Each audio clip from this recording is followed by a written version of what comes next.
La fecha es el 18 de septiembre de 2001 y Estados Unidos acaba de sufrir el ataque más devastador desde Pearl Harbor. Todo lo que se puede pensar es en la amenaza de otro ataque terrorista y de repente queda muy claro que nadie en ningún lugar está a salvo de un ataque. Pero en la concurrida sala de correo del New York Post, los terroristas son lo menos pensado en la mente de un empleado de la sala de correo con exceso de trabajo que intenta resolver el exceso de correo entrante. Mientras el empleado está ocupado manejando docenas de cartas, de repente la esquina de una se afloja y una fina bruma de polvo blanco sale del sobre. Perplejo, el empleado abre el sobre y descubre más polvo blanco junto con una carta impresa que dice: 9/11 de 2001, esto es lo que sigue. Tomen penicilina ahora. Muerte a Israel. Muerte a América. Alá es grande. Hola y bienvenidos a otro episodio de Maravilla. Hoy estamos recordando los ataques de cartas con Anthrax en los Estados Unidos, mientras echamos un vistazo a lo peligrosa que es una carta con Anthrax. Una semana después de los ataques terroristas del 11 de septiembre, se enviaron varias cartas por correo a varios medios de comunicación y figuras políticas. Dentro de cada carta había una nota impresa que se parecía mucho a una amenaza terrorista, junto con un polvo mezclado con esporas de Anthrax. Para cuando dejaran de llegar las cartas, 5 personas estarían muertas y otras 17 hospitalizadas en estado grave. Si bien se sospecha que un trabajador de biodefensa del propio gobierno de los Estados Unidos fue el culpable de los ataques, nunca se llegaría a una conclusión definitiva, ya que el sospechoso Bruce Edward Ivins se suicidaría. Al final, el costo de limpiar y descontaminar sitios de trabajo y oficinas de correos completas alcanzaría la exorbitante suma de $1.000 millones. Lo que nos lleva a preguntarnos, ¿qué tan peligrosa es realmente una carta con Anthrax? El Anthrax es una enfermedad altamente infecciosa causada por una bacteria natural llamada Bacillus anthracis. Esta bacteria vive típicamente en el suelo y, a menudo, infecta a animales domésticos y silvestres como cabras, vacas y ovejas. Sorprendentemente, los brotes de Anthrax son bastante comunes en todo el mundo y afectan principalmente a los trabajadores agrícolas que pasan todo el día rodeados de animales o trabajando con la tierra. Sin embargo, quienes procesan productos de origen animal, como pieles, lana o huesos, también pueden infectarse. La bacteria puede infectar a un huésped de 3 formas diferentes, siendo la primera la más común y que resulta en anthrax cutáneo, o una infección que ocurre por las esporas de bacterias que ingresan al cuerpo a través de un corte o raspón en la piel. En realidad, esta es una forma de la enfermedad muy fácil de tratar y se puede curar fácilmente con antibióticos simples. Sin embargo, cuando se inhala, el Anthrax se vuelve mucho más letal y quienes se infectan por inhalación corren un grave riesgo de colapso respiratorio. Esta forma de la enfermedad tiene la tasa más alta de muerte, con una tasa de mortalidad del 92%. La tercera forma de la enfermedad ocurre cuando las esporas de Anthrax son consumidas, como puede suceder cuando se come la carne de un animal infectado. Esta forma de infección es extremadamente rara, pero también puede ser bastante mortal. En los Estados Unidos, entre el 20 y el 60% de todos los casos de Anthrax gastrointestinal resultan en la muerte. Las bacterias del Anthrax tienen una vida muy larga y sus esporas pueden permanecer inactivas durante años en el suelo. Al entrar en un huésped vivo, las esporas se reactivan y las bacterias comienzan a multiplicarse. Debido a su resistencia natural y su vida extremadamente larga, el Anthrax es una opción natural para un arma biológica, y 5 países, incluidos Rusia y Estados Unidos, mantienen el Anthrax como un arma biológica lista para su despliegue. Hoy en día, las armas biológicas de Anthrax se utilizan como elementos de disuasión, destinados a disuadir a la otra parte de usar armas biológicas en primer lugar, pero no siempre fue así.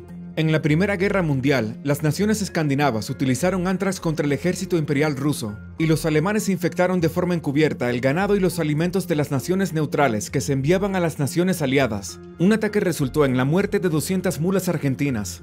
Sin embargo, después de los muchos horrores químicos y biológicos de la Primera Guerra Mundial, se realizó un esfuerzo diplomático internacional para limitar el uso de armas biológicas y químicas, lo que resultó en el Protocolo de Ginebra para la prevención del uso en la guerra de gases asfixiantes, venenosos u otros, y métodos de guerra bacteriológicos. Si bien fue un gran paso adelante, el tratado no prohibió la investigación o producción de agentes biológicos, y las naciones de todo el mundo firmaron el tratado, pero crearon enmiendas que le permitirían usar armas biológicas como represalia.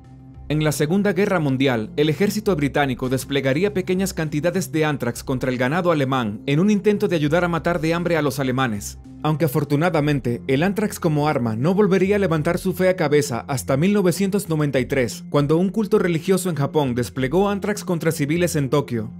En el transcurso de varios días, el culto apocalíptico Aum Shinrikyo liberó en secreto una suspensión líquida en aerosol de Anthrax desde lo alto de su edificio de 8 pisos. El primer día los residentes locales informaron sobre los malos olores a las autoridades locales de salud ambiental, quienes rápidamente descubrieron que el olor provenía del edificio Aum Shinrikyo.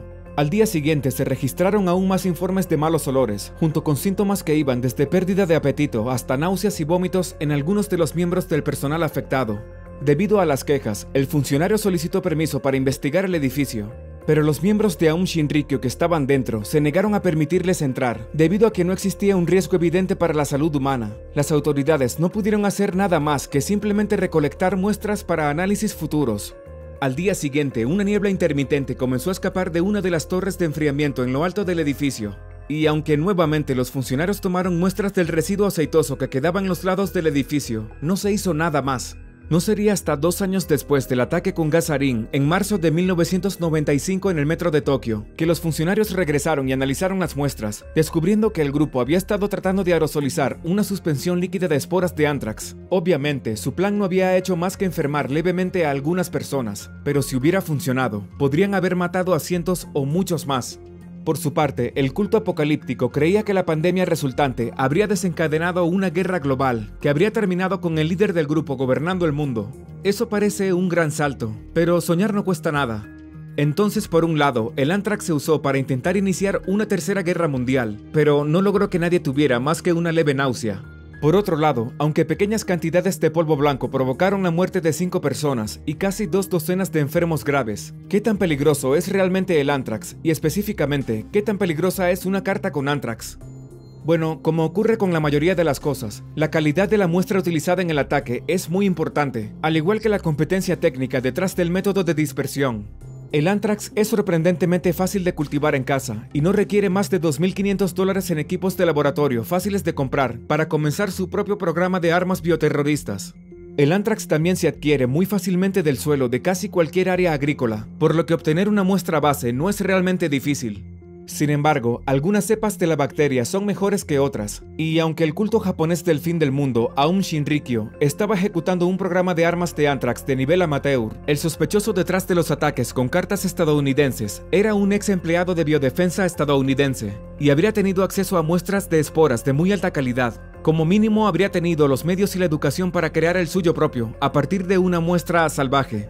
El ataque de aerosol no funcionó por una variedad de razones, principalmente porque los investigadores no creían que el grupo del fin del mundo hubiera perfeccionado el proceso lo suficiente, y terminó matando a la mayoría de las esporas. Sin embargo, el polvo concentrado en el que se encontraron cubiertos los que recibieron las cartas de anthrax habría sido un método de entrega extremadamente óptimo.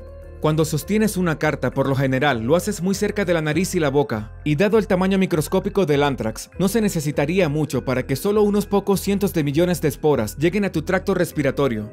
Cualquier polvo que se derrame en tus manos se esparciría rápidamente por tu piel y luego sobre tu ropa, donde podría ser arrastrado a otras áreas de tu piel. En ese momento, incluso el más mínimo corte o punción en la piel provocaría una infección. En resumen, las cartas de anthrax siguen siendo una seria amenaza, y dependiendo de qué tan cerca pegues la cara a tu correo, podría conducir a una muerte segura. Dado que el último ataque costó un total de $1.000 millones en limpieza, el anthrax es una amenaza que el gobierno de los Estados Unidos se toma muy en serio. Así que si estás buscando unirte a los otros bromistas que enviaron cartas falsas de anthrax llenas de talco luego de los ataques originales, te recomendamos que no lo hagas antes de encontrarte en prisión por hacer amenazas mortales.